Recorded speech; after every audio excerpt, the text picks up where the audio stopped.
There once was a rebel who gave up everything he knew before to chase his dreams of living and working from anywhere. This is the Rebel Podcast, brought to you by Paul Saxby, creator of the Rebel Nomad Blog, rebelnomad.co.uk. Hello and welcome to the Rebel Podcast with me, Paul Saxby, and in episode 3 we're going to be looking at how to save money for travelling or anything else. So the first thing to kind of explain is I'm not actually that great at with money. As being a pretty creative, spontaneous person, I think probably my main thing in life, I guess, is like to have enough money to do the things in which I want to do. To be honest, it sounds weird and people always like talk to me and ask me questions about this, but it's like I actually hate money. Like I don't like it. It's just something in which I need to have more life experiences or to kind of get the things I want. It's not something that I aspire to have lots of. I just don't really, I'm not even just saying this, I just don't aspire to have lots of money. One day I wish I'd be rich. I wish I could win the lottery and all this kind of stuff. Okay, I aspire to say, I'd love to go to Paris, market and buy some food and then cook it up and then have the wicked meal. I'm more into experiences more than money and things like that. So that's probably why I'm not really that great at having lots of it. So check this out. So it's like, as soon as I have money, it allows me to be spontaneous and to travel somewhere or, just to do something. So my main thing is how did I save up the money in order to go travelling?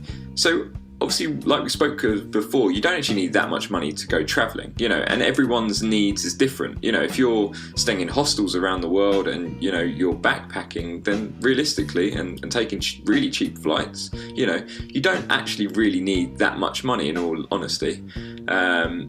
But probably our situation is a little bit different because we want to be staying in like nice apartments. We want to be having nice flights, not premium economy or anything, but just kind of a tiny bit of comfort. So maybe our needs might be a little bit different, but you can apply these tips to anything. So that's the main thing. I've applied this stuff to when me and Laura are getting married to try and save up that money and everything like that. Okay, so the first thing when I said to Laura was, okay, so if you want your life goal of living in New York for a whole month, there's definitely got to be some kind of sacrifices. So what are you willing to do? Are you really willing to do anything, what it takes to kind of make these dreams become reality? And then she said, yes, definitely. I would do anything. So I said, okay. So at the time we regularly went out for like drinks, and things like that, to different bars and things like that, restaurants. From time to time, that's like our little treat. If we have enough money, that's what we go and do.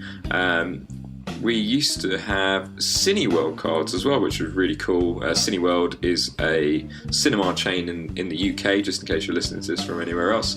And what they do is you pay a certain amount per month, direct debit, and you can actually go to the cinema as many times as you want, which is such a great idea because it does kind of save money, because I don't know, cinema over here is like £10 a go, I think, every time you go each, so it's like 20 quid, and basically you can go to Cineworld for, at the time it was £14.99, and you can go as many times as you want, so it was just such a great thing, so if you go to cinema at least like twice a month, it's you basically get your money back, so it's really, really cool. We used to go to the gym as well. We used to go to the gym like every day and things like that, and if we had any money as well, out of all the rent and the monthly outgoings and things like that, we used to go shopping quite a lot as well. Just like, you know what, I'm just gonna a bit of retail therapy. I'm gonna buy myself a new video game, or I'm gonna, I don't know, buy a new hat. So just like random stuff like that. So I was like, okay, so if we really want this dream of traveling to happen, then we kind of got to give all that up. to a certain extent. And then we both unanimously said, you know what, I'm well up for doing that, just to be able to live in New York. Yeah, of course. I don't care if I never shop again. I don't care if I, don't go to the gym. Instead of going to the gym, why do we need to pay to go to the gym anyway? We just start running. It's free to run. And then just find alternates and things like that. So with the cinema and things like that. Okay, cool. We've got a huge DVD collection we've never even watched. I've got a whole DVD collection that Laura's never even seen, and she's got a whole DVD collection that I've never seen, probably for obvious reasons, because most of her films are rubbish and most of my films she doesn't like. but it was really good. So we were like, cool, I'll tell you what, Friday, we could go to the cinema and pay out money. Nah, I'll tell you what, let's stay in, and then you pick a film. And then next week I'll do the same thing and I'll pick a film and things like that. Crazy, I'm not sure probably everyone's going to do this, but we actually stopped drinking, which was, I don't know, pretty controversial, because I don't know, it was just really, really strange. I just said to Laura, I was like, you know what, I think I might not drink. I think most of the money I particularly spend is usually when I go out, have a few drinks, and I'm like, yeah, it's either I want to stay out for longer, or I want to spend more money going somewhere, or things like that, or the kind of drunk buying. It's just okay, I've had a really good night out, come back, and it's oh, you know what, I might go on Amazon and just buy everything, or go on eBay and buy the things that I never knew I even wanted, but obviously in my subconscious I did want it, so it was really random like that. And then we just kind of started this thing of let's maybe not drink for a month, just to see if it does change saving money and things like that. And of course it did. It was a huge amount of money saved. Not saying that we were complete alcoholics and we went out drinking all the time, but just even casually kind of thing.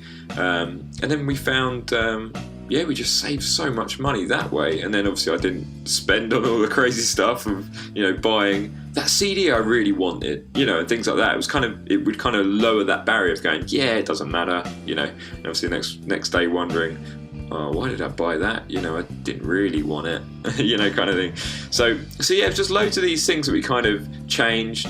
And then the other thing was I've got an iPhone 5, or I think it's a 5 anyway, but I've had it for quite a long time, and things are going wrong now with it, the power button's not working and things like that. And I'm thinking, okay, this sacrifice obviously applies to this.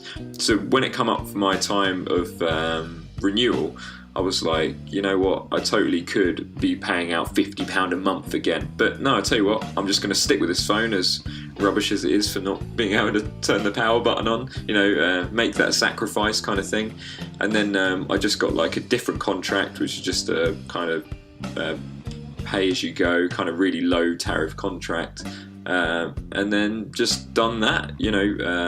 I have to make less calls now, which is alright, because I don't really like calling people anyway, and so I save money that way. And then Laura's done the same as well. So it's just loads of these little things that you just realise that you're spending out money for. And obviously, as much as it is a treat, and that's exactly what it is, are you willing to give that up to do what you want to do? What you might not want to be travelling, I don't know, you might want to have something, it's are you willing to make that sacrifice in order to get that new car, or to, I don't know, whatever you want to do kind of thing. So the next concept, which is actually the one in which I did for me and Laura to get married, was actually open a new bank account. Right, you ready for this? This is pretty crazy, right? So what I did was opened up a new bank account. Within that new bank account that me and Laura set up as a joint thing, we made sure we had no checkbook with it, and we made sure we had no debit card with it, which is actually quite easy to do. Just say, yes, actually I wouldn't like a debit card, and I wouldn't like, you'd send me anything else, which sounds pretty weird. But okay, I'm ready for this next bit.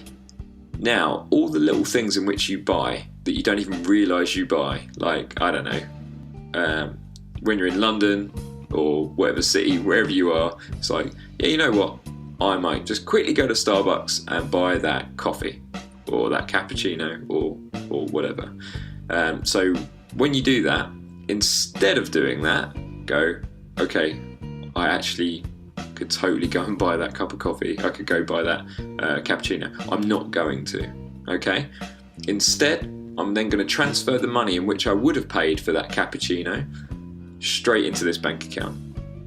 If you think about it, okay, you may not be having the coffee, but that money has then gone straight into that bank account. In reality, hopefully you wouldn't really miss that money that much, because it's such a small purchase. I don't know, how much is it for a coffee these days in Starbucks or Costa or I don't know, wherever you go, whatever coffee shop you go to, about, it's quite surprising, isn't it? If you get a large one, it's like nearly £5 or like, £4.60 whatever, kind of thing. So you take that exact amount, you then transfer it into the account.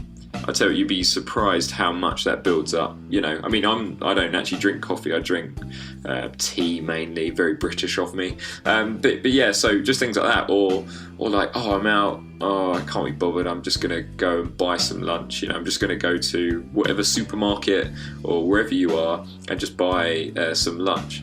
But instead, transfer that money. That's the trick. And then instead, I don't know. If you're at work and they have a coffee machine, or if you're not that far away from home, wait till you get home, have a coffee. It's free. Well, apart from buying coffee. But yeah. And also, the other little things, just like magazines, and things like that. I'm not sure if you buy many magazines or anything, but this can apply to anything. It could apply to buying an app on the App Store, buying an album, or anything like that. That money in which you were going to spend, you just transfer it and then just kind of live with the sacrifice, unfortunately. But yeah, you'd be so amazed on how quick money will just save up. This is quite a cool thing. Cool to me anyway. You can just look at your bank account and just see what you're spending on.